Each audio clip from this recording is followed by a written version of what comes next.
She noticed his car in the lot, a few spaces down from her. Dorothy's stomach was still in knots. She'd tried breaking up with him before, several times, but he wouldn't let her go.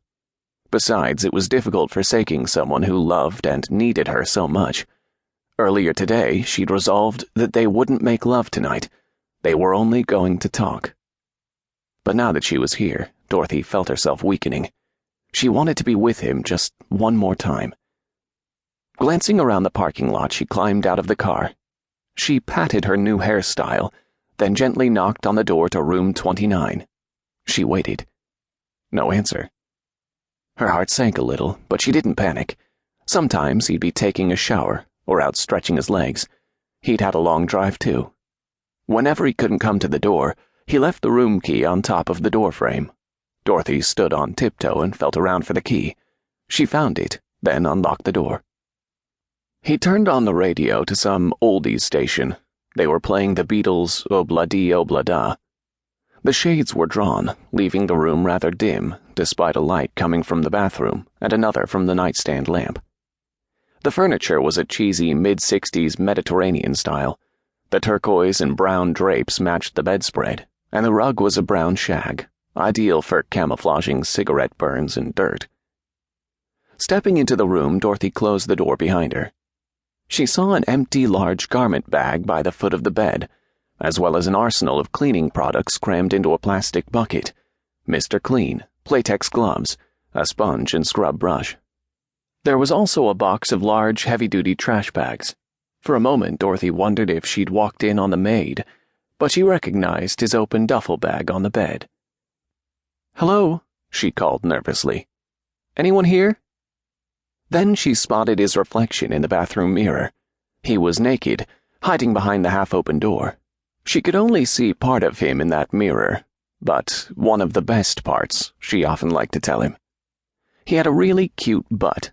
He seemed to be holding something in his hand, but she couldn't make out what. Come out wherever you are," she chimed, sauntering toward the bathroom. The door moved, obscuring her view of him in the bathroom mirror. "What's going on?" she said. "You got your hair cut," he said. "What do you think?" she asked hopefully. "You know I liked it long." "Listen, what's going on?" she asked. "Why's all this cleaning junk here?" "Take off your blouse," he whispered. "Take off everything." Dorothy hesitated. I really don't like this. Would you come out from behind there, please?" "Not until you take off your clothes and step into the hot tub. I'm naked. Come on, play along."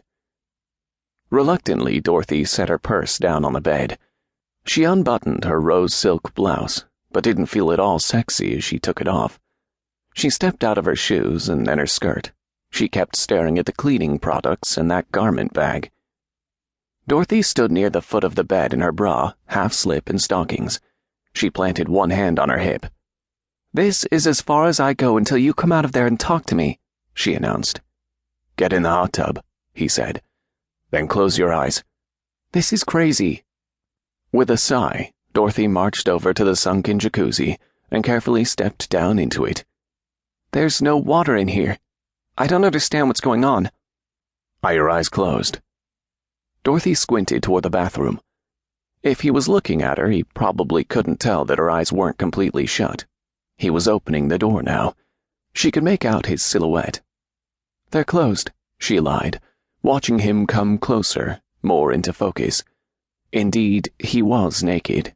He seemed to be holding a sword, but she told herself it couldn't be. Her eyelids fluttered, and for a moment she saw only blackness.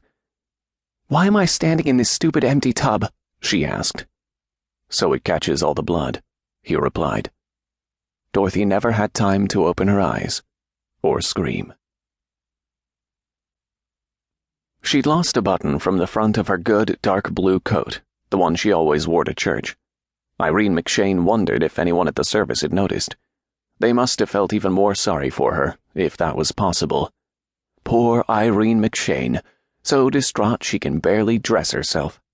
But Irene didn't really care what people thought. Sitting at the wheel of the family station wagon, she watched her two grandsons scurry through the rain toward the front door.